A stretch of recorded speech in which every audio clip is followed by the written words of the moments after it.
Welcome.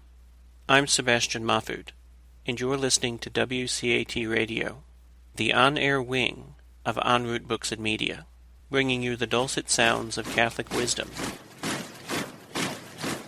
Hello, and welcome to The Catholic Mama. I'm your host, Christine Mooney-Flynn, and thanks for joining me and my little baby Marin and my husband. Hello, hello. It is our weekly chat. Chit-chat. Or chit-chat, chatty-chat. I'm trying to think what it is in Kung Fu Panda. Chitty-chat-chat. That's it, thank you. There we go. That works. I think I've seen that movie enough times. So, here we are. Yet again, in the basement this time. We keep moving our studio around. Yeah. Sometimes, at some point, maybe we'll have the video podcast of the Catholic Mama. And it'd be kind of embarrassing, actually, to see the setup most of the time. Sometimes we're upstairs, just sitting in bed. Other times in the kitchen. Now we have located ourselves to the basement. Well, that's one of the perks of working for yourself. You can work anywhere. Your basement. Anywhere in the house. Yeah. The kitchenette. Mm-hmm. It's nice to see you because I haven't seen you that much this morning since we had to do something that we've really never had to do before. Divided and conquer for Mass. Yeah, because one of our children woke up in the middle of the night with 101 fever, which seems to be gone now, but yeah, for safety, we didn't want to spread germs and take more germs into the home with somebody who's already sick. But you took our son? Yeah, it worked out well. I went with Roan pretty early at 7:30, and we picked up a nice little box of donuts on the way home. And one of which I had, looked exactly like a Simpsons donut. It was perfect. Yeah, it had the pink frosting. And everything, great. yeah. And then you took the remainder of the family that is not ill. Mm-hmm, Mira and Marin. And now we've reunited. Here we are together forever. Until the next time somebody's sick. I think the only other time that we've done that was when I had morning sickness. But it was very nice, even though we weren't at Mass. Well, I guess, there's something, I think this is something that I certainly appreciate about our teamwork sometimes, not to get too self-congratulatory. But, rather than immediately throwing our hands up and saying, kids are sick, we're not going to Mass today, we made it work. Figured it out, made it work. And not saying that that's not illegitimate, like if there's a, real illness in the family and there's a, obviously there are exceptions to that. But as far as possible, doing what we can to fulfill that Sunday obligation. And it's not just, I love Mass. I love it. I really feel quite sad when we don't get to Mass as frequently as we usually do. But yesterday was really nice too, because we went up to Holy Hill. And by the way, we're actually going to talk about something in this episode. Yeah. This isn't just rambling, but this has a point, I'm sure. Yeah. But we went up to Holy Hill yesterday, which is a beautiful, beautiful basilica in Wisconsin, for the Order of the Discalced Carmelites. And the whole family was there, had just an incredible confession, and then the Mass was beautiful. So we did have that full family Mass experience the day before. Bought some sacramentals at the Catholic gift shop, which both of our scapulars snapped in the past couple of weeks, which we got them at the same time. So yes. I guess they just hit their lifespan. But now, as a reminder for anybody, if you have anything that's been blessed, like a rosary or a crucifix or a scapular or anything that has this kind of holiness attached to it, you can't just throw it away. You have to bury it or burn it. Yep. So the scapulars we can burn because it's just cloth. But if it was a metal crucifix, you just have to bury that in the ground. Yeah. Splash some holy water on it. But also at the Catholic gift shop, what's that meme with Thanos? Like somebody enters a Catholic gift shop. You took everything from me. I'm pretty sure I posted that because it's so true. Nothing gets me more excited. I don't know how people take this, but nothing gets me more excited than a good Catholic gift shop these days. And we found some new good books, and that's a nice segue to the topic. Yes. Thank you for actually bringing us back to where we were planning on starting and didn't. So it recently came up, just what kind of resources to use for Lent. And what resources you use for Lent, what resources you use to develop your Catholic faith in general. So, the readings that we do, music that you listen to, whatever it is, the things that get you in the mind and the spirit to take advantage of that growth period, the penitential growth period. It's very important what we choose. It is. Mm-hmm. You don't want to fill your head with Contamination. Contamination. Certainly not heresy. Right. But contamination. Yeah. So, go ahead. No, I'm sorry. And I will just say, in general, before we get specific about being Catholic, it always surprises me in general. Even before I was Catholic, I would always kind of be a little surprised to see that when people were reading, and it's always good that somebody's making intellectual effort of any kind, but just the types of stuff people would read in general versus the types of stuff that they could read that would be so much more, I think, intellectually nourishing and beneficial always surprised me. It's typically whatever is on the New York Times bestsellers list, which is almost unanimously garbage. That's not resentment of me never being on the New York Times bestseller. I thought this before I tried to get on the true. I do remember New York Times list. But it's just a great superficiality, a lack of substance compared to so many other great works, classical works that are out there that people have not only not touched, but largely don't even know exist. The old Great Books program, and we can talk about that as we move forward.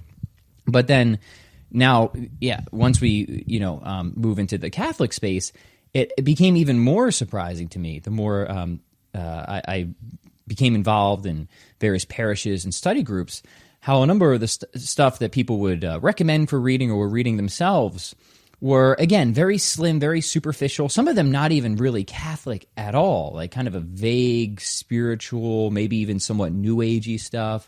And that's not only, I think, maybe not the most nourishing, but I think it could actually even be detrimental to some or to a minor or very large extent as well. So I know you've had similar feelings, and we decided, well, let's talk about maybe how to establish a really robust Catholic intellectual life.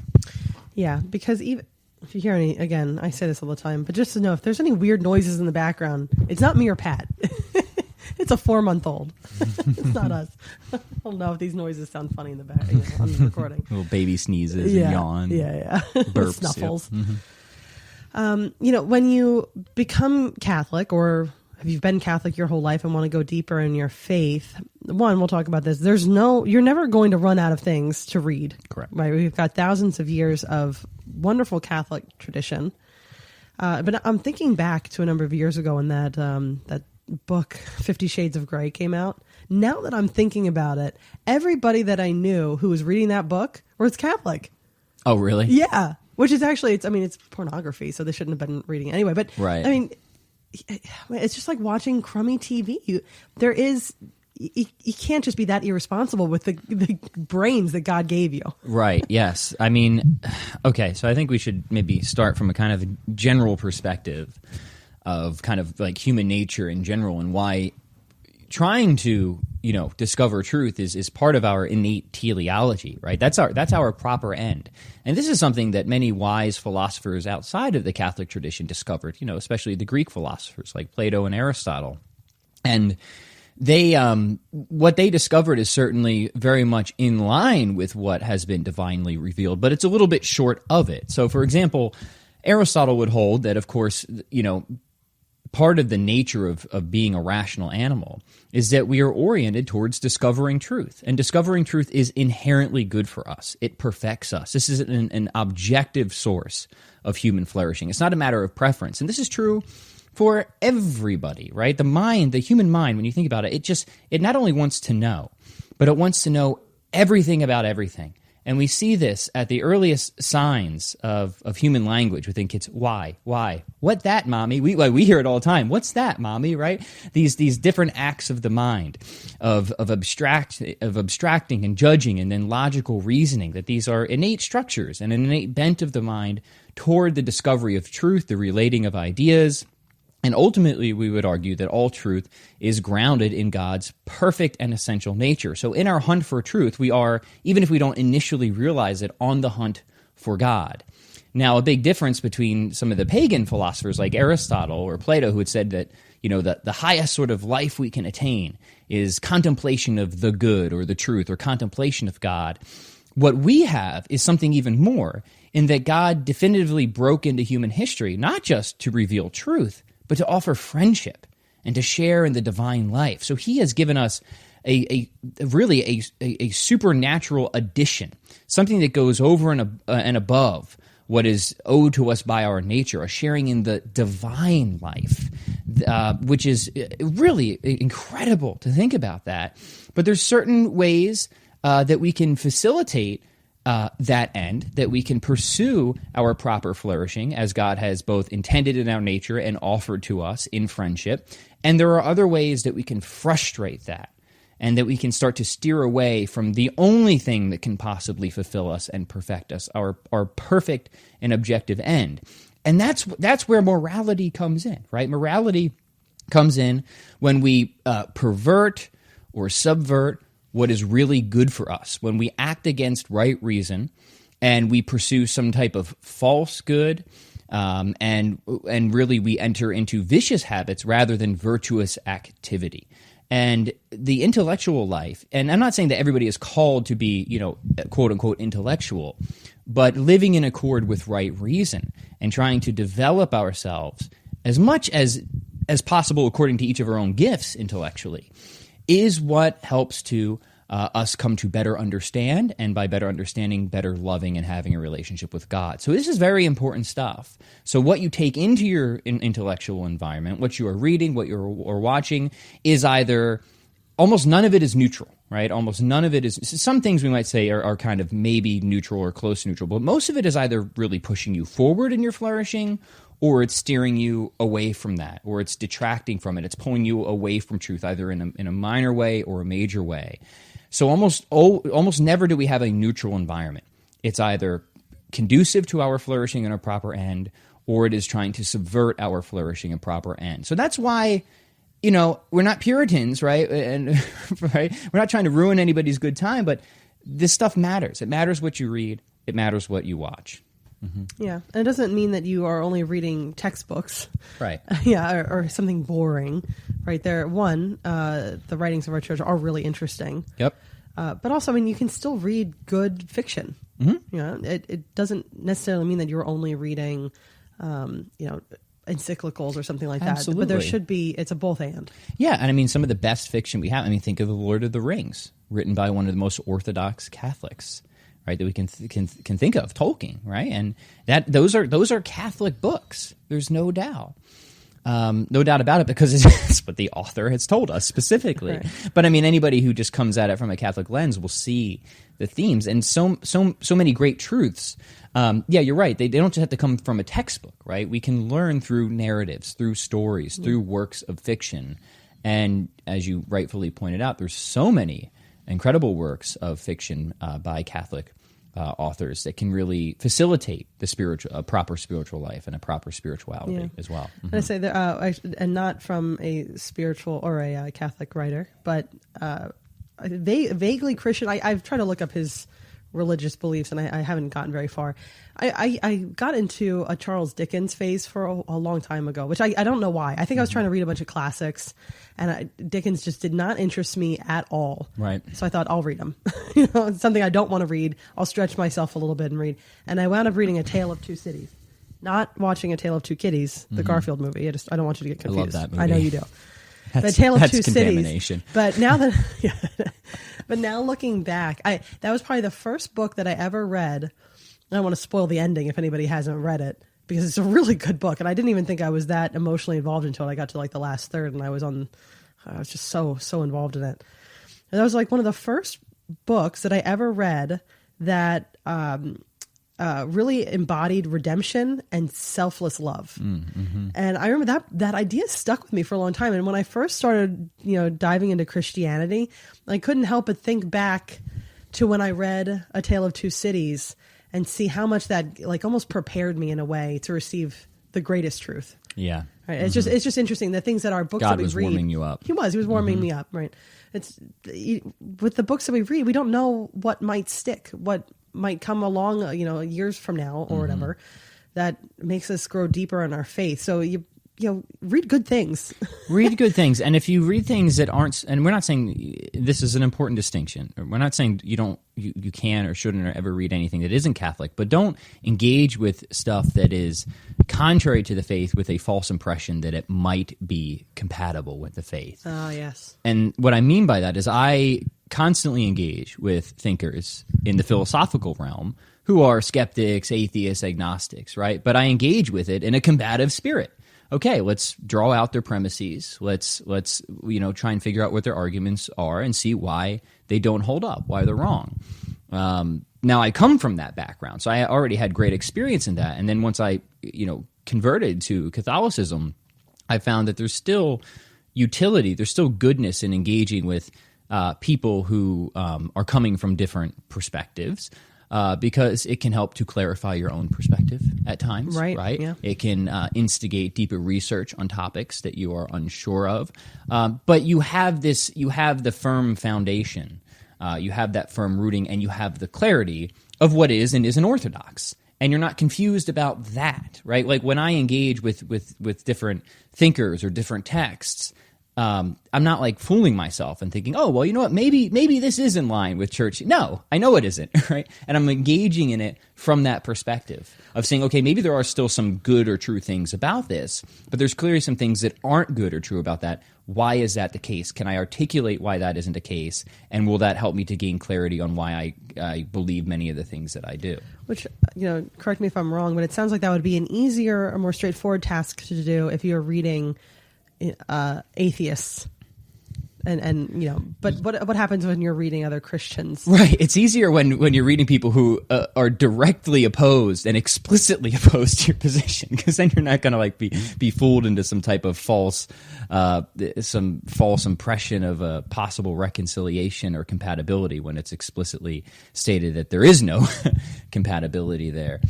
And I think that's a really good point, is that there's a lot of stuff where, and this tends to be true, I've found, of people who are looking not as much for philosophical reading, but spiritual reading.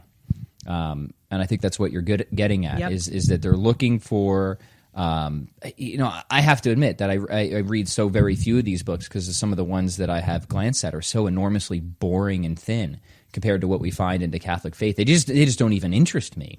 But yeah, I mean, like the sort of new agey type of, mental and spiritual lollipop, feel-goody type of stuff that seems like it might, on the surface, there might be a superficial compatibility. So that's what I would say. A lot of these things seem like they have a superficial compatibility, but there's actually deep conflict when you understand it.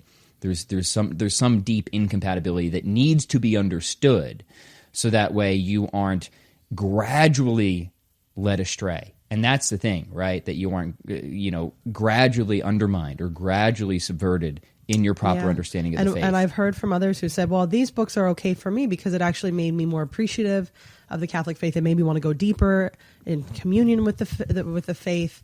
But that's good that it did that for you, but that's not what the aim of the book was. Right. The aim of the book was just kind of an overarching spirituality, say. Like these Protestant-y pop Jesus books. Yes. Or these like new agey pop Jesus books. I would be very weary of any of these types of books. For these reasons, again, there might seem like a superficial compatibility, but without having read too many of these books, but having known many people that have and have read many reviews on them from, good Catholic theologians, there's often a deep incompatibility or undermining, whether it's of various church teachings, church authority, things like that you can get hooked in initially because it seems okay on the surface, but it gradually subverts. And a lot of these seem to want to, you kind of almost see the devil in the work here, that they kind of want to relativize Christianity and make Christianity a very individual, isolated thing, right? Rather than a communal thing and an objective thing, something that is grounded in reality, that is mind independent of God really breaking into human history, really giving us a church, really giving us a specific way that he wants us to have a relationship with himself. A lot of these kind of poppy books make it seem like you don't need any of that. It's however you want it to be. Right. Ask God for forgiveness from your armchair and no need for reconciliation. Yeah, right, things like that. You don't need to go to Mass, or spend time reading the Bible. You can just read this little secondhand account from that's one another thing is my educational background and my professional background for many years was in research. And in research, the best thing you can do is go to the primary source, right? It's always, the crummy textbooks in high school that you had to read. That wasn't the primary source. They might have a footnote to it, but it's somebody else collecting that information and synthesizing it for you and telling you what to think from it. But the primary sources are the ones that you can see firsthand. The Bible is a primary source. The letters of the church fathers are the primary source. The only time I would say a synthesis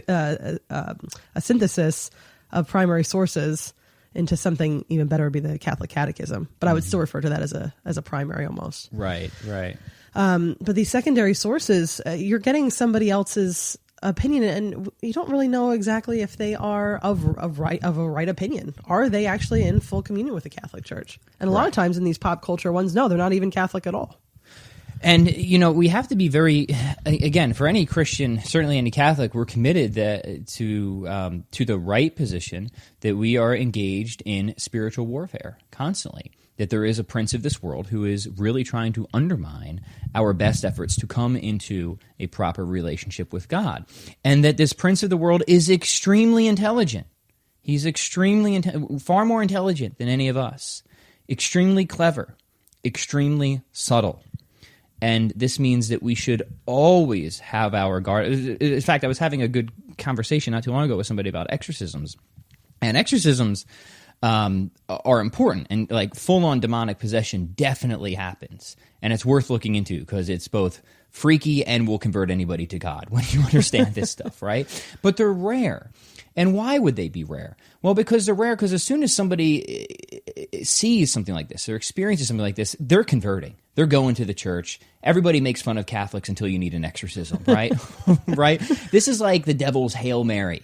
The devil doesn't want to rely on, like, it wants to be subtly undermining. That's the clever way, and it's these subtle sins and these things that might seem superficially okay. Oh, this doesn't seem so bad. That gradually lead you away. That gradually lead you into complacency, heresy, relativism, individualism. That's the stuff that people should be really afraid of. Everyone's afraid of possession. You don't have to worry about that. You really don't, right? Unless you're doing some weird occult stuff. You don't have to really worry about possession. Go to confession. What you should be worried about is the subtle craftiness. Yeah. So I have a very good example of this personally.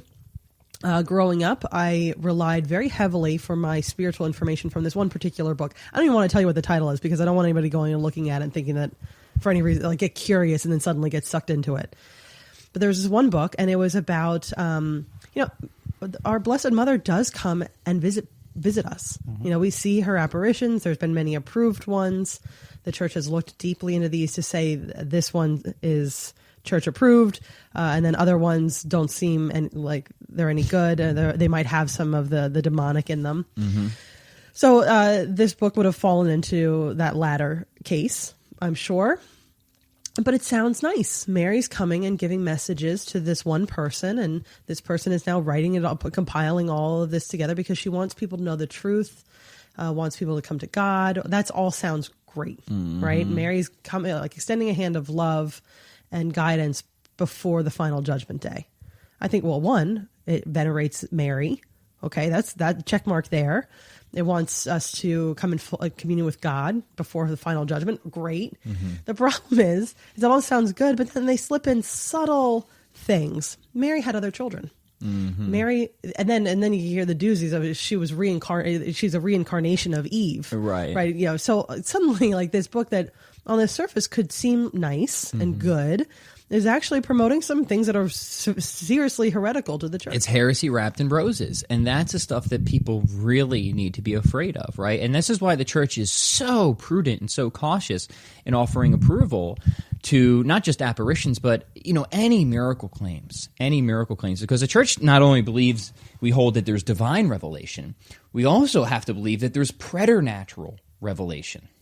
right? That there is demonic influence, and that this influence is real and can be very misleading. So the church, in her wisdom, guided by the Holy Spirit, has to be able to discern through these things. And there's criteria, right? Like to discern like a real miracle, it seems like one, the act has to be over and above, right? It really has to be an act that only God could do, like the resurrection, for example, right? It can't be something that could have any type of plausible, naturalistic, explanation. But also it has to have a certain religious context in light and consistent with the divine revelations of Christ himself.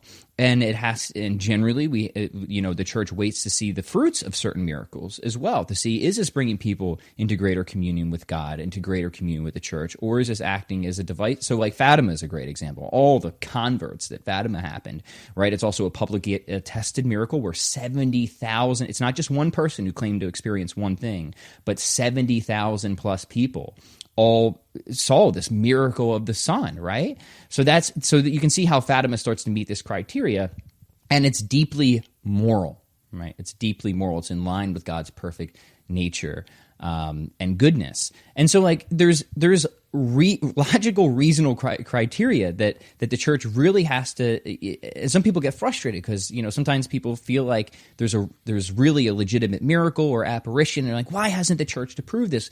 Because the church is prudent. That's why. And a lot of these things could very well be something of preternatural revelation that seems good initially, right? But is really a wily snare of the devil, right? It's meant to subvert. And we should be thankful that we have the church to guide us on those things, because it's that subtle subversion. Like I said, and I really believe this, that's what should scare people. That's what should worry people, not full-on possession. Yeah, right. I mean, the gates of hell shall not prevail against the church. And if the church jumped and believed everything immediately, my goodness, I mean, that lack of prudence, that lack of virtue would be so destructive to the church and to her followers.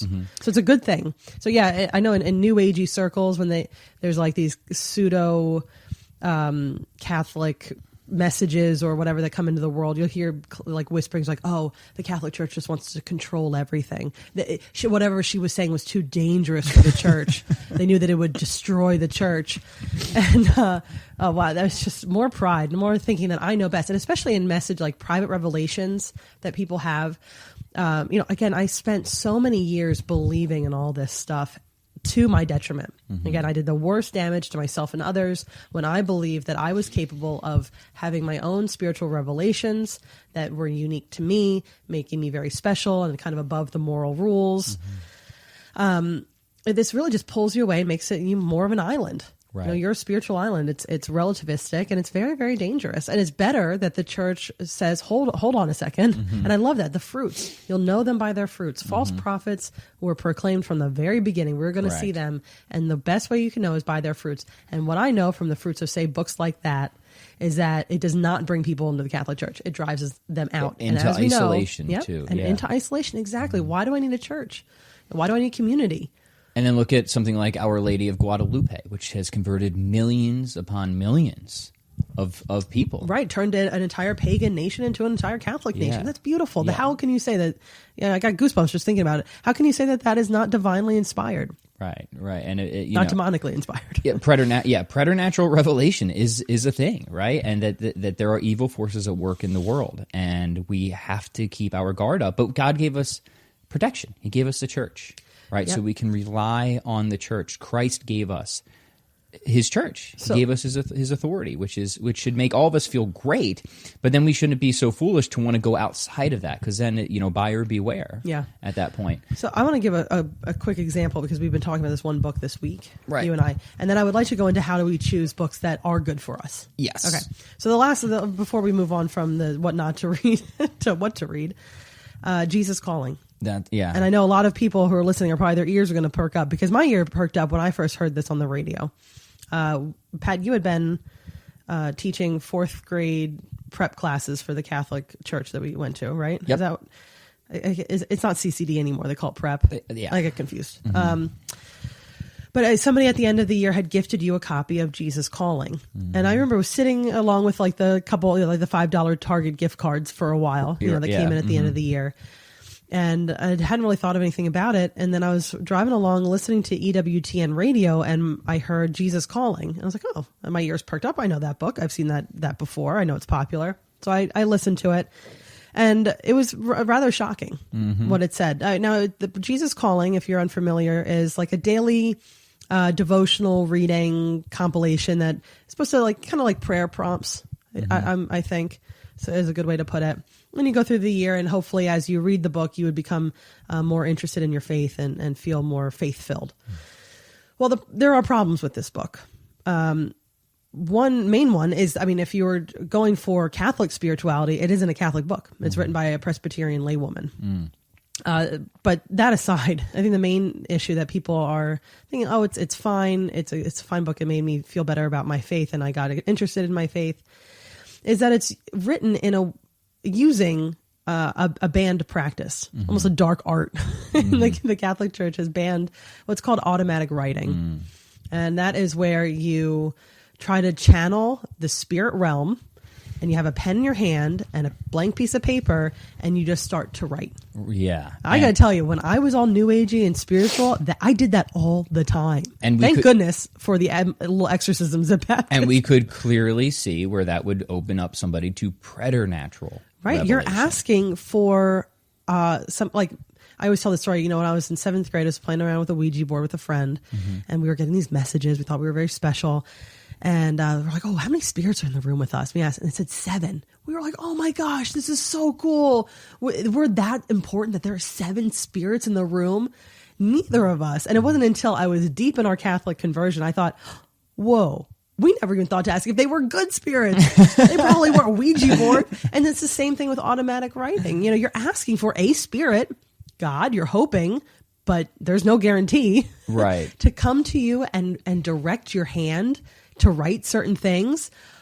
That's a dark art. That is an occult practice that the church condemns, because it is a door opener, a portal opener to not good things. And that's it, right? If the church in her authority has warned against this practice, then every Catholic should defer to that authority and steer away from any book. I've never read that. I had no interest in even reading this book. It just seemed kind of lame, if I'm being frank, right from the start. And I don't want to pick on the contents, because I like I said, I never read it. But that alone, right there, should cause every Catholic to be extremely cautious about not just that book, but any book that comes about through that method. Yeah, absolutely. And just in a quick difference, yesterday when we were at the Catholic bookstore, I pointed out there was a daily devotional for the year compilation of Fulton Sheen's writings and his works. Well, that's a great thing to meditate on every day. That is a person who's on his way to becoming a Catholic saint. There's nothing in his past or his writings that the church has condemned. He's great. Read Fulton Sheen. Don't go and read something that the beauty of why it's important, say that if you're going to read a spiritual book, to have it be in line with the Catholic faith, is we have the authority, we have the magisterium who can look at the writings and say, who are much more educated in theology and philosophy than you or I will ever be, most likely. With that authority and that knowledge and that proximity to God's teaching, they can look at that book or whatever it is, that resource, and say, you know what, that on that page is totally heretical, or that on that one is, that's ambiguous. I don't know, we get that guidance. And that's an important point. A lot of these books are just ambiguous enough. I call this a purposeful ambiguity. Whether or not it's purposeful in their part, it might be purposeful on somebody else's part, somebody else who's trying to influence, right? And we have to be very cautious where things are just ambiguous enough that, okay, maybe we can't say, okay, that's definitely heresy, but this can again be subtly undermining. And it's hard to give like a precise example of this, but it's one of those things like you just know it when you see it. Right, you just know it when you see it. This is just ambiguous enough that anybody could interpret this in any which way and start to be led astray because of that. And that's right. Most people do not have the proper philosophical or theological training in light of the Catholic faith to be able to make these inspections and to be able to detect this. Most people are just they're lay people. Yeah. And even if they say they are well versed in spiritual matters or whatever, but if they aren't Catholic, then there isn't a chance for the Catholic Church and the magisterium to even look at it. They're not going to. So with Jesus Calling, it was written by a laywoman from a different denomination entirely. Well, she doesn't fall under the magisterium. The magisterium isn't going to look at her book. Now, you will have, you'll have certain maybe Catholic priests speak out against it, right, with their own knowledge, but you're not going to have like a definitive ruling against or for a non-Catholic book. So speaking of the magisterium and then those seals of approval, what was it called? Nihil obstat, no objection. Yep. So look for the nihil obstat. Yeah. No so objection. what is worth reading then? Oh, all right. So this is the good part of the episode when we start from being these puritanical dictators, right? Don't do this, don't do that. Look, I didn't avoid Jesus Calling because I thought it was going to be outwardly heretical. I avoided Jesus Calling because, no offense to this woman, and now I'm about to be completely offensive, I just knew that there's just going to be nothing in this book that's even going to come close to the absolutely rich, deep intellectual and spiritual tradition that we already have in the Catholic faith. Nothing in Jesus Calling is going to come close to anything that people like St. Augustine or St. Thomas Aquinas, or the Little Flower, or Fulton Sheen.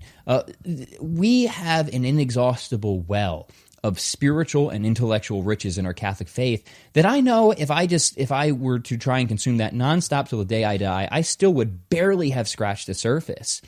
And that's really the reason I didn't waste, because to me it would have just been a waste of time, frankly, just a complete waste of time. In that so much more nourishment and enrichment can come by just turning to so many of the great spiritual and intellectual leaders that we already have in the church. So here's the great news. Anything that you're curious about, anything that you're struggling with, anything that you want to learn, believe me, the church already has answers, right? And this has been something that's been affirmed to me again and again and again. I think I'm clever. I think that, okay, I've got a little philosophical problem. I'm super weird. No way has anybody ever thought about this. Oh yeah, all right. These 20 saints have all thought about this, right? And they've thought about it in a lot more articulate way, and they've given a lot better answers than I was able to figure out, right? Yeah. So that's just my general overview. But there's good news, right? It's not all about no's. We've got a ton of yeses. Yeah, and so something came up in a conversation about, well, what's the difference between, say, Jesus Calling and St. Faustina? Well, the difference, and we've alluded to it, is that the magisterium did deep research into whether these claims were accurate, what the fruits of that those messages were, and they have given their seal of approval on it. And the manner in which they were delivered. And the manner in which they were delivered, right? It wasn't through some occult practice. So there are so many yeses, and also one thing that it had initially turned me off to reading this about the saints is they all seemed too outdated. What could they? These were people writing, several hundred to 1,000 years ago. What do they have for me? Old and crusty. Yeah, old and crusty. But I had to say, I mean, I knew my opinions have been changed anyway, but it was really noticeable when I joined in on that Confessions book study. That was really interesting to me. Well, it's fun. Yeah, I mean, Confessions by St. Augustine, obviously a classic work. And I was watching a debate not too long ago, very, very interesting. It was a debate on economics, and it was totally one-sided. One of the people in the debate was a professor of economics. He's very learned, and he kind of trounced this poor girl who was kind of a journalist. And she's very liberal. Seemed like I would have guessed she was very secular. But then I look into her because I was just curious. Okay, where's she coming from, and why is she trying to debate this somebody who really has expertise in an area she doesn't? Then I stumbled upon this great thing where in recent months she had a profound conversion to the Catholic faith by reading St. Augustine's Confessions. Right, so somebody who seemed like would have no relevance at all to anything St. Augustine would say, who seems to be completely on the opposite end of the ideological and political spectrum of let's say most Orthodox Catholics, recently had a profound conversion to Catholicism by picking up St. Augustine's Confessions. So, I don't know, what I want to draw out of that exactly, but that just showed to me that not only are they extremely relevant today, but they might be relevant to people who you think would just be repulsed by it. Yeah, honestly. Well, yeah. I mean, when I first picked up Confessions, because you had read it before. Yeah. and I hadn't. And I mean, to be honest, I didn't read the whole thing. I just read what I could before meeting up for this book study. But at first I was like, what do I have in common with, this Northern African saint from, the 1500, 1500 years ago, who was kind of like a sex addict. Right. Mm-hmm. And he's a guy, what do I have in common with this? But as we were going through, and the way he would talk about his mother, dear Saint Monica, or the way he would talk about his youth and the bad, like some of the bad things he does, like, oh, I've done worse than that. He was like worried about stealing a pear. Oh my goodness, I've done pear tree incident. Yeah. But there was so much in there. I was like, I was so surprised that me as a 21st century woman, even though I am Catholic, so we got that in common. But I was so surprised to see how much that I understood, and that writing from so many years ago still spoke to me. Well, Confessions is great because it deals with both the intellectual and the emotional. On one side of Augustine's journey, there's this deep searching for truth, which we all have, right? Bernard Lonergan said that the mind, Bernard Lonergan, we'll recommend him in a minute, a brilliant Jesuit philosopher, said that the mind wants to know everything about everything. So Augustine has this deep intellectual searching. He is a philosopher, there's no doubt.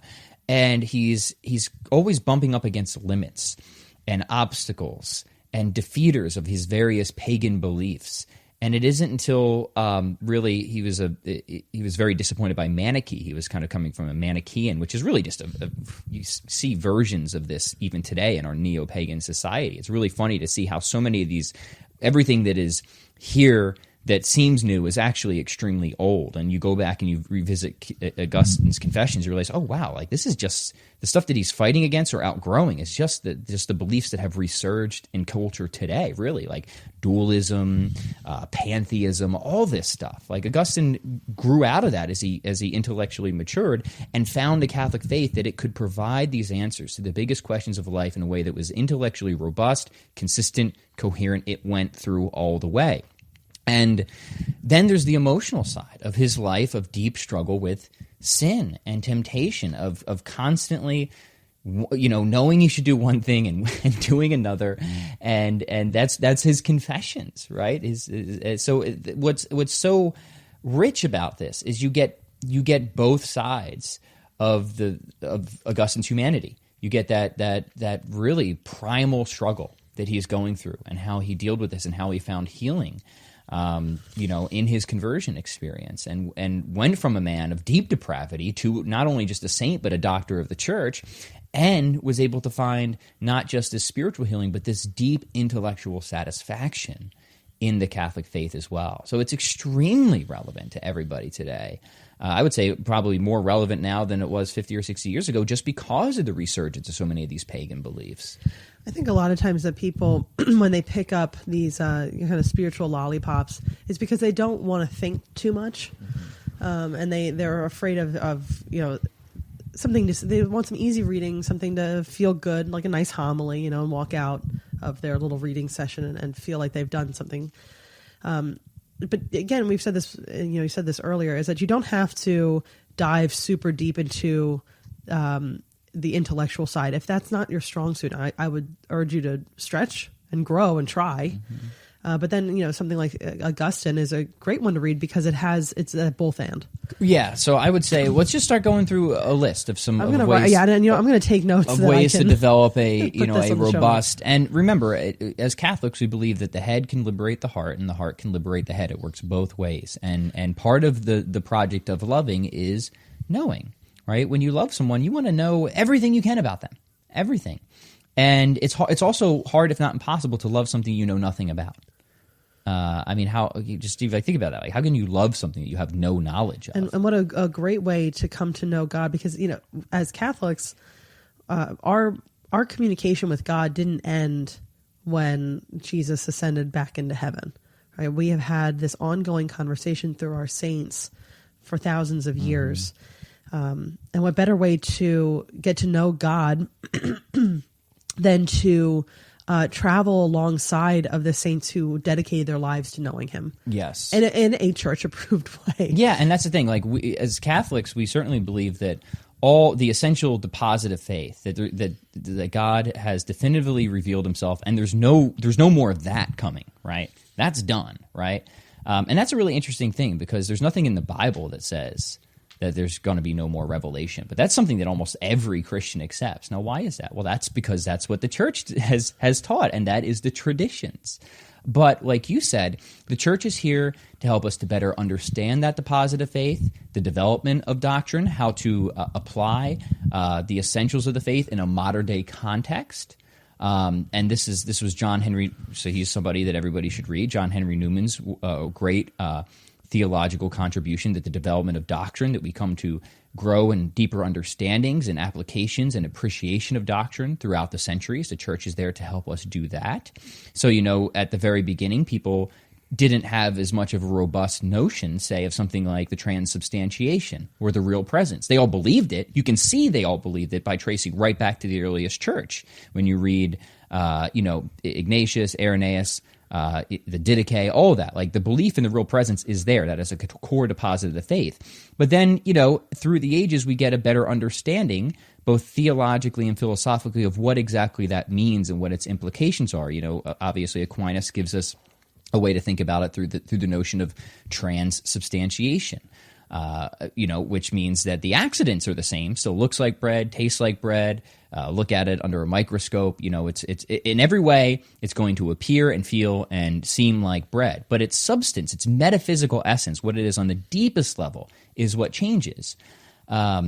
So you don't find, for example, the word transubstantiation back in the earliest church. But what you find are beliefs in the earliest church that are not only wholly compatible with transubstantiation, but in fact, anything less than transubstantiation just wouldn't be compatible with those earliest beliefs. So that's just an example of sort of what we mean by development of doctrine. It doesn't change, but we grow in understanding, appreciation, and specifically for doctrine that requires prudence, how to apply in a modern day context. So, in terms of good Catholic study habits, basics first. Obviously, Scripture and Catechism; those two should always go together.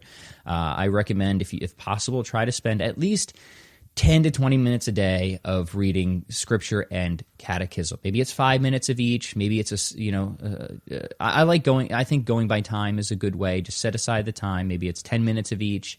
But definitely just work your way through that. And something is always better than nothing. And little and often over the long haul really adds up. That if you just make that daily commitment, just 10 minutes, 15 minutes, maybe even more if you can do it, that's great. Eventually you'll have worked your way through all that. And you'll have such a deeper and richer understanding of Scripture and tradition. And so that to me is the bedrock. Like, you need to be spending your time as a Catholic working through the Catechism, understanding our faith, tradition, and also Scripture as well. Yeah. And of course, alongside that, if you want something that is, I think the Catechism is beautifully written. So I enjoy reading it as I would enjoy reading fiction. Mm-hmm. Right? It just has that flowiness to it. And there's nothing that the vast majority of people are going to really struggle with in there. It's very clear. Yep. It's very concise, and you'll be able to pull out all kinds of wonderful references to papal encyclicals, Scripture itself, writings of saints. So the Catechism actually will point you out to other great resources as well. Yeah, I was just talking about that actually with a woman who I'll have the episode up in a couple weeks. But we were talking about how great it is that the Catechism is just so heavily footnoted with everything from Scripture to encyclicals to saints' writings. I mean, you could really go down a very wonderful rabbit hole, in a very good sense with the Catholic Church and the good writings. And not only that, but we're doing the Catechism in my men's study group now, and I have so many of the men who've come up to me and said, hey, like, look, I've been essentially a cradle Catholic, and not only have I not read the Catechism, some of them didn't even know what it was. Okay. And but they have almost unanimously said, and the ones that haven't said this, I don't think they would disagree with it, they just haven't said it out loud, is how rich this is, how beautiful this is, and how this is causing them to have such a deeper confidence in and appreciation of their faith. So we're seeing a lot of fruit from the Catechism as well. So from the Catechism, you could then go to another great source of spiritual and intellectual development, which is just diving into papal encyclicals, right? Our popes have produced so much wisdom throughout the centuries on virtually everything that you could possibly think of. For example, we were recently talking about Rerum Novarum, which is really important, I think, and incredibly relevant encyclical today, as socialism is again yet on the rise.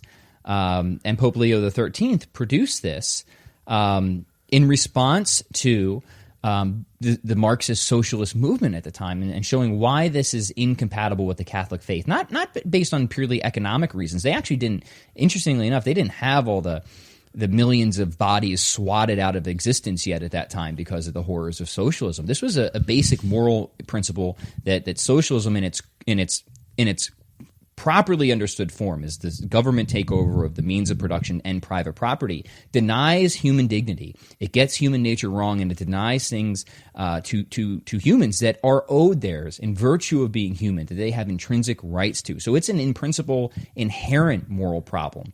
Socialism is against the Catholic Church. Now, you have to be very clear on what you mean by socialism, because people use that term very ambiguously. But this would be a rich encyclical for people to read, to see how the Catholic Church looks at various economic models. Because it isn't like fully supporting capitalism either, right? There's many positions that the Church takes, a very nuanced, careful, balanced position on how to structure and promote a just society. So this would be a wonderful encyclical for people to read, and it's deep, it's rich. It'll teach you about human nature, traditional natural law, and of course the teachings of the Catholic Church as well. And the encyclicals are on the shorter side. These aren't full books by any means. So if you are nervous about starting or committing to something like a large, thick book of saints' writings or something like that, the encyclicals aren't like that. And I think the beauty of everything that's available for Catholics to read, I mean, again, the basics of Scripture, the tradition with the Catechism, saints' writings, papal encyclicals, great Catholic fiction such as Lord of the Rings and The Hobbit. And then also a lot of modern commentary. So say if you were not, you might not be a strong reader, and maybe some of the old stuff is a little challenging for you and you need to work your way into it. Well, then we have some great modern commentary as well, Correct. which I'd like to talk about. Yeah, well, let's keep going through some of these first, because this is I want people to see just how rich, and again, we'll only be able to scratch the surface of the surface of the surface here. But I would also recommend, in a more general sense, read Pope John Paul II has incredible encyclicals, and I would highly recommend Faith and Reason. And that is exactly on what you think it is, right? The deep compatibility between faith and reason, of how these are two wings of the same dove that help us rise to a greater understanding of the truth. Paraphrasing St. Pope John Paul II there. And understanding that faith and reason ultimately come from the same source, God, so there can never be any true conflict between them. Seeing how reason can lead to faith, and how faith super adds to reason. It goes over and above reason. It's not below reason. So that should be deeply inspiring to Catholics for grounding our faith in a robust intellectual tradition. I would recommend that. So yeah, just browse the encyclicals, and you'll be amazed at their breadth and depth of the topics that they cover. There's so much goodness there. And then, of course, there are, I obviously am somewhat biased. I was heavily influenced by St. Thomas Aquinas. So I'm clearly going to recommend him. And you can come at him for richness in so many different ways. You can come at him for richness in philosophy and metaphysics, which was my primary area, and ethics as well. So that was what originally turned me on to St. Thomas, and eventually led to my conversion, just seeing how much of a man of genius he is. And if the intellectual stuff isn't your strong suit, and you still want to dive into the saints' readings, Little Flower is wonderful, right? Something like that. But more to Aquinas, right? Is the Summa Theologia, is one of the richest works of systematic philosophy. Theology in existence, right? So it's funny because so many look at St. Thomas as this great philosopher, but he really was a theologian, and for him, philosophy was really merely just the handmaid of theology. So look at the works, and again, what Christine said is it's not like you have to, because it can be difficult to start with St. Thomas, mostly just because of a vocab and technical jargon issue. But once you understand the language of St. Thomas, then I think he is quite accessible. But maybe start with some contemporary Thomists, right? There's so many great Thomists, people who are in the philosophical and theological tradition of St. Thomas around today. Just to name a few, I would start with somebody like Father Norris Clark. He's got a wonderful book as an introduction to St. Thomas's philosophy of metaphysics. It's called The One and the Many. Dr. Ed Feser is another contemporary Thomist and Catholic philosopher. He's got a book that's just called Aquinas. So I would highly recommend that. Just Aquinas by Ed Feser. That's probably one of the best introductions that I've found on Thomas Aquinas. So that would be two contemporary, Thomistic thinkers, incredible intellects, both Catholic, who could help introduce you to the philosophical and theological thought of St. Thomas Aquinas. Okay. Yeah. Any other modern commentators or any other saints that you can think of? Modern commentators are huge. I mean, the wellspring of Catholics today that are producing so many good works is. Well, yeah. So hold on, real quick. I am interrupting you. Yep. Okay. I just want to make a point as we get into this to say, if you like things like Jesus Calling, or if you want, something that's you could sit down and read without thinking too hard. Not a spiritual lollipop, not that. How about Imitation of Christ? Oh yeah, Imitation of Christ. Sure, I'll put that on the list. That's contemporary in the long term, but it's still 300 years old. Yeah, sure. Not in language. Well, you mentioned him. I'll mention two people that I think can give you more of the devotional stuff that is still really precise, orthodox. Two people, Bishop Fulton Sheen. Mm-hmm. Would be great, and you could get both from him, right? You can get the devotionals from him, but you can get the intellectual side as well. Yeah. And one book I really, really recommend as an introduction to Catholic theology in general would be Sanity and Theology by Frank Sheed. We just saw that again at Holy Hill, and I remembered I wanted to reread that one because it's been a while. What is it called again? Theology and Sanity by Frank Sheed. Incredible book, an introduction to Catholic theology. Very well written. I think it's very accessible. His treatment of the Trinity in particular really struck me. He did a really good job with that. And I think you have to kind of divide it.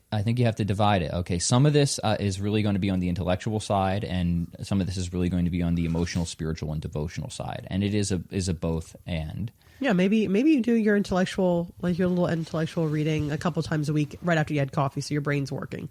Maybe you do the devotional stuff in the evenings when you're trying to quiet down. You don't have to do all at once. You can mix and match. Mm-hmm. Do a little here, a little there. Have a little buffet of Catholic writings from across the ages. Yeah, and coupled with prayer, I mean, you're really going to get places here. On the spiritual life, St. John of the Cross obviously is frequently pointed to. The spiritual and mystical life. And you already mentioned the Little Flower. She's somebody obviously to be commended as well. In terms of books that have really impressed me on the devotional side and the spiritual side, actually, Christine, you want to fill the bookshelf is just right on the other side of the room. Do you want to fill some airwaves, and I'll just go grab a few? Yeah, sure. So I wind up. What I tend to do, just personally, is I wake up every morning and I do a morning offering prayer. I say, Our Father, Hail Mary, Glory be, Fatima prayer, and a Memorare. And I always pray the Memorare specifically every morning to ask for an open and gentle heart like Mary's. I ask Mary to help me lend her spirit to me in a sense so that I can be a better wife and mother throughout the day. So I get my prayer. That's the first thing I do. But I do in the mornings, I do fill up the next, even if it's just 5-10 minutes before somebody wakes up and starts asking me for breakfast or whatever, I read some kind of spiritual writing. Oh, I should also say I always read the daily Mass readings. Whether or not I'm going to Mass that day, I spend about 3 to 5 minutes reading the Mass readings. So I get my scripture in. And then I always do a kind of reflection on the day's readings. And then I go into the spiritual reading for the day. And right now I'm reading a book called Four Witnesses that has taken me probably much longer than it should to read. Just, the nature of being a mother to young children. It takes me longer to get through these things, but I don't get discouraged. And then later on in the day, I might flip through some other spiritual reading. But all of that, I just listed off a lot of. It seems like a lot that I just say that I pray in the morning and I do in the morning as far as my faith goes. But all in all, between all those prayers, the daily mass readings, and then the little bit of spiritual reading that I do to help strengthen. And right now, the readings that I'm doing at Fort Witnesses is reading about what the church fathers, the early church fathers wrote. So, to really strengthen the authority of the church, say. So that's more on a historical and theological bent. But all of that I do, the prayers, the readings, the spiritual reading, I'm going to say that's not taking more than 15 minutes. You can get a lot done and really further your faith in a pretty short amount of time. All right, Pat's back with his favorite books, I think. Not even. I think most of the books Did somebody decorate one of your books upstairs. With there's some stickers on these books, which is interesting. Story of the Soul, by the way. So St. Therese right there. Have that one. Scott Hahn. Anything by Scott Hahn is really great, accessible. Joy to the World. I think they were handing this out at Mass a couple Christmases ago. I'm pretty sure this is, and I really enjoyed this, really helps you to understand, just how profound God's love is for us. And that's something that we should always be reminded of and always take solace in God's unconditional love for all of us. This one is really good. Thomas Merton, The Seven-Story Mountain, and it's an autobiography of faith. So this is, again, something that I think is going to be deeply engaging. He's a wonderful prose stylist. He's a convert, got killed by a toaster, I think it was, if I remember correctly, electrocuted, sadly, I think on a trip to Vietnam. I might be getting some of the details wrong. But really, really beautiful book.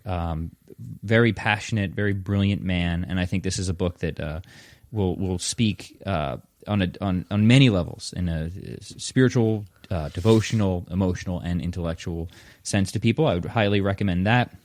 The Creed by Scott Hahn is also great because it gets right to the core essentials of the faith.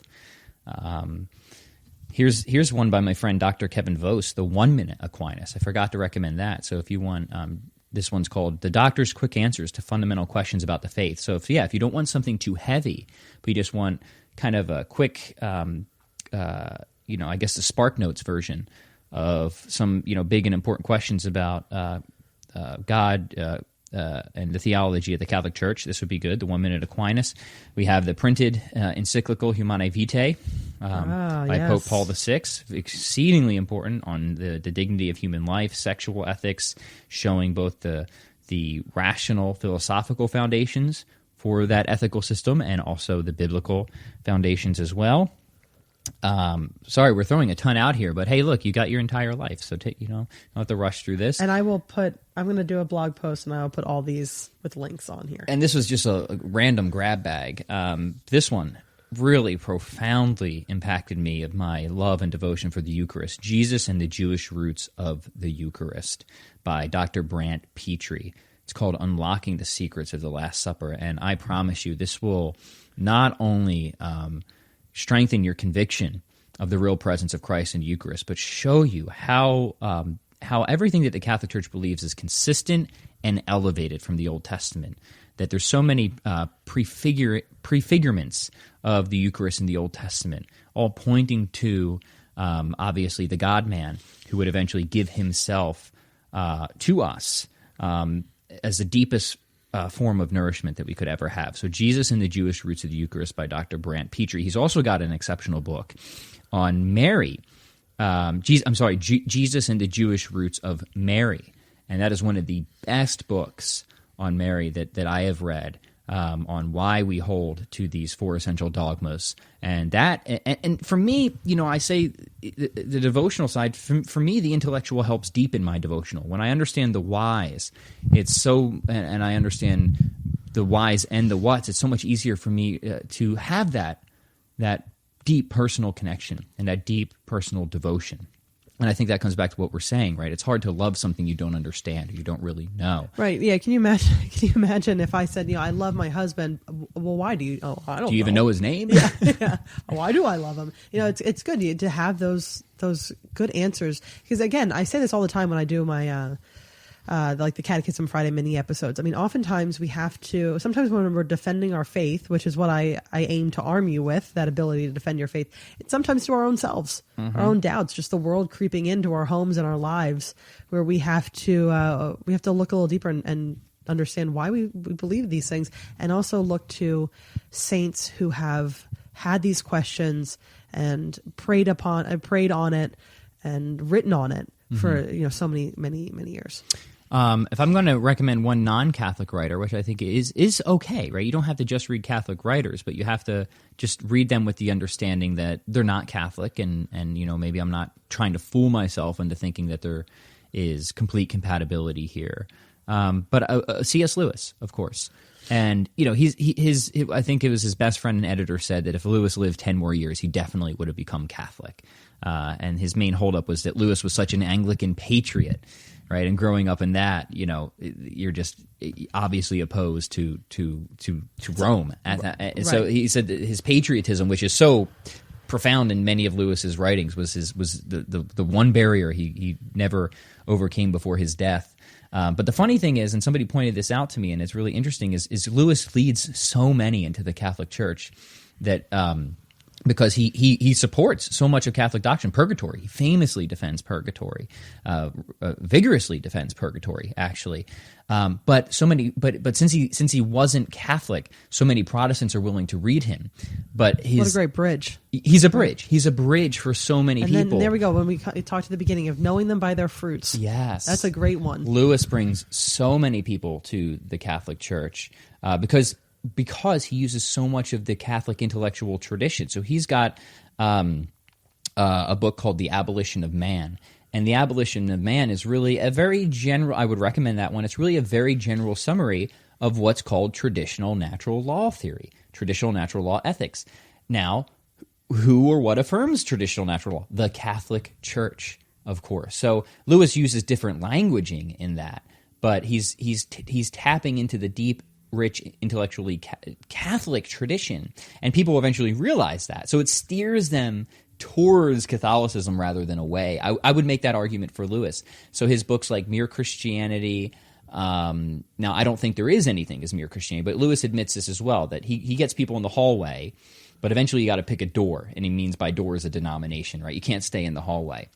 But that's a great book. Miracles is great. The Problem of Pain is great. Screwtape Letters. The Four Loves is great. Screwtape Letters you should definitely read Screwtape Letters because it's going to draw out a lot of points that we talked about at the beginning of the conversation, of the craftiness and the wiliness of how the evil forces work in this world, and how to be and it's hilarious too. It's I was going to say, like, he's such a great writer because it's so easy to read him. He's got a great prose style. It's really enjoyable to read, and he is just very funny. I mean, the Screwtape Letters were pretty funny. Yeah, so really anything and everything by Lewis, I think I can give a full endorsement for. That is over 25 resources. Good, we're just getting started. No. So, but this is the point, right? Like, there's so much good stuff, so much good, incredible stuff in our intellectual tradition that you don't need to waste time with poppy bestsellers. Right, you don't. So I'm sorry, we've gone for so long, but I know, and I believe your mother is about to FaceTime. My mother is about to FaceTime the kids, so we can make this a multi-part if people think this is interesting at all. Yeah. If you have any questions, or if you're like, there's a certain topic or something that you really are questioning or struggling with, or just want to know more about, and you don't really know of a good resource, reach out. I have that little survey that you can quick and just fill in your name. If real name would be nice, but whatever, and whatever your question or topic request is, and Pat and I will take a look at it. And also another tip, I know people are busy, so consuming in small doses works. Audiobooks are fine, right? You take advantage. If you have a commute, that's a big tip, right? So I'm fortunate, I'm at home, so I set a time aside for study, but I recommend to people, if you have a commute, like, get rid of the radio or whatever you're listening to, or the whatever, and just get these in audiobook. Yeah. And consume it that way. That's absolutely totally fine. Mm-hmm. Yeah, because not only is it important what we read and watch, it's also important what we listen to. Might as well listen to something good. Indeed. Gregorian chant or Story of a Soul on audiobook. Fair enough, right? Well, thank you everyone for listening. Be sure to subscribe, and if you wouldn't mind, leave a very nice review for the Catholic Mama so that other people can find and subscribe and leave nice reviews, and we'll just keep going on in that beautiful cycle. Anything else, Pat? That's it for now. Okay. Let's go get maybe tea and warm up the throat after all this talking. This was a good one. Thank you. Yes, thank you. All right, everyone, until next time. Hi, everybody. This is Al Belowski, host of Catholic Mysticism and All Things Catholic. You know, we have such a beautiful, vibrant faith, and I want to introduce you to it. And what we do on the show is we talk about the supernatural. We talk about a prayer life. We talk about the battle that's waged between good and evil. We talk about Satan, and we talk about God and the battle that they have begun for our souls. And we talk about our brothers and sisters, the saints. And we want to get you into this wonderful supernatural aspect of our faith, where we talk about miracles of the Eucharist, where we talk about Our Lady's apparitions at Fatima and Lourdes. And we can let our souls be nourished with this and continue to grow closer to our Lord in holiness. And by our brothers and sisters that have gone before us, the saints, that we tap into their lives and talk about them and the challenges that are so relevant today in our world as it was for them. And we use this to become closer and closer to our Lord, because we are spiritual beings, and He has given us this great gift of His church to nourish us with His sacraments, especially in the Eucharist, and confession and confirmation, and all the beautiful things of our faith that lead us closer and closer to Him. So I hope you'll tune in for Catholic Mysticism, where we will try, you and I, together, to grow closer through the Holy Spirit to our Lord Jesus Christ. God bless. We hope you enjoyed the program and will join us back for another show on WCAT Radio. This is Sebastian Mahfood. Good day.